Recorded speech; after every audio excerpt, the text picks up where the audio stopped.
It's time to toast on this great day of Kuumba. Let's do it. All right.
Alright, so we done with the oil letting and clearing the kitchen. Now I'm about to get into the eye shave breath. Now I'm gonna speed it up, of course, right?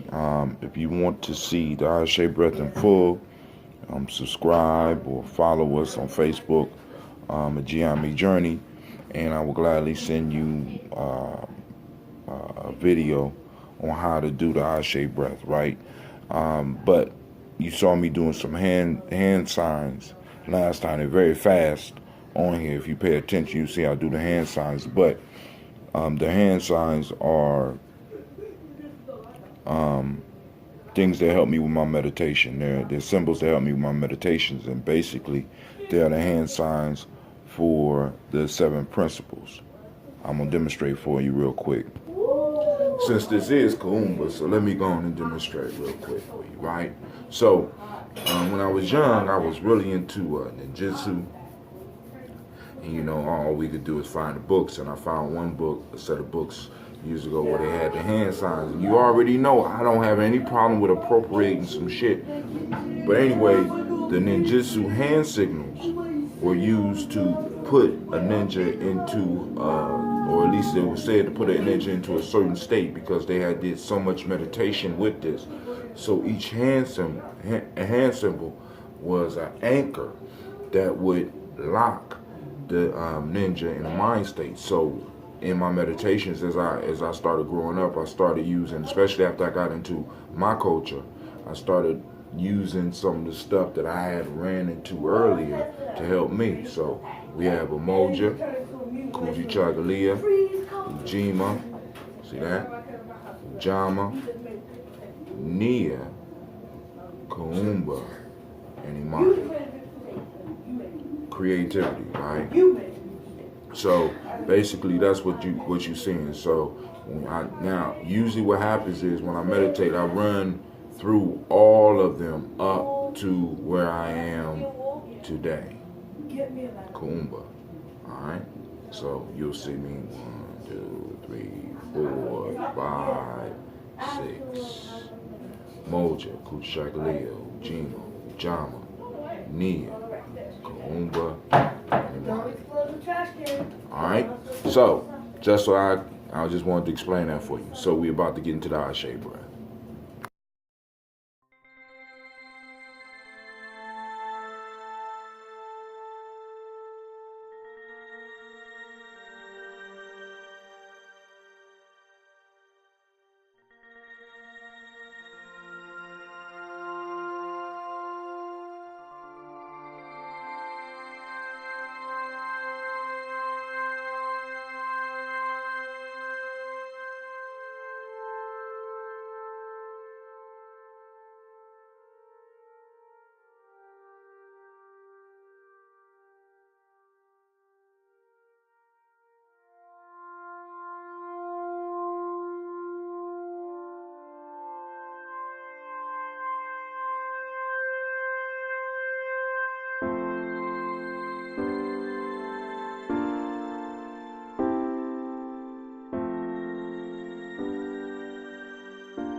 This is Brother Tim. Of course you know that, right? We are on Kuumba, right? And I want to apologize right now because the morning toast part disappeared. And I want to keep this authentic, and I like it to be in the moment, so I don't want to go back and redo the toast like I'm doing theatrical production or something like that. If I find the up-to-date footage, I will cut it in. If I find the footage, I'll cut it back in, but I have to apologize. I don't know what happened. But anyway, today is Kuumba, and what we really need to be working on, right, is finding ways to harness our creative energy. Now, today I showed y'all and I shared with y'all how I came about the hand signals, right? Because y'all know that I don't mind appropriating stuff. Because people don't mind appropriating our stuff and don't mind appropriating us. You know what I'm saying? So when I find something that's useful for the journey, you know what I'm saying, for my journey, I use it.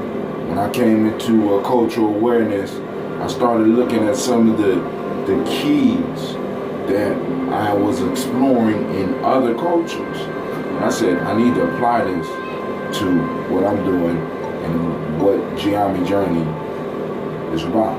So I went through the signs, and I go through them one more time for you. So Umoja, Kuchagalia, Ujima, Ujama, Nia, Kuumba, and Imani. What are these? These are anchors. What's an anchor? Alright. An anchor is a motion or action or even a thought that can trigger a certain mind state. Why is it important to trigger these mind states? Because it is these mind states, a lot of times, that can push you over the edge or move you towards or move you in the direction that you want to go.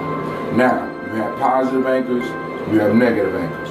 Many of us live our lives with a whole lot of negative anchors. We got negative anchors all around us. We got, like for example, certain smells that will snap us back into a bad mood. We got certain people that will snap us into a certain mood, right? So the thing that we want to start learning how to do is to anchor ourselves in the state of consciousness that we want to be in. We want to anchor ourselves in the feelings that we want to be in, right? Now, I first got introduced to this concept when I was doing some studies on neuro-linguistic programming, which of course I learned about through Tony Robbins, right? So when I was watching Tony Robbins or reading one of his books, he kept mentioning NLP. So I went to NLP and I started reading about anchors, and I really couldn't get an understanding of it until I watched the movie Gladiator.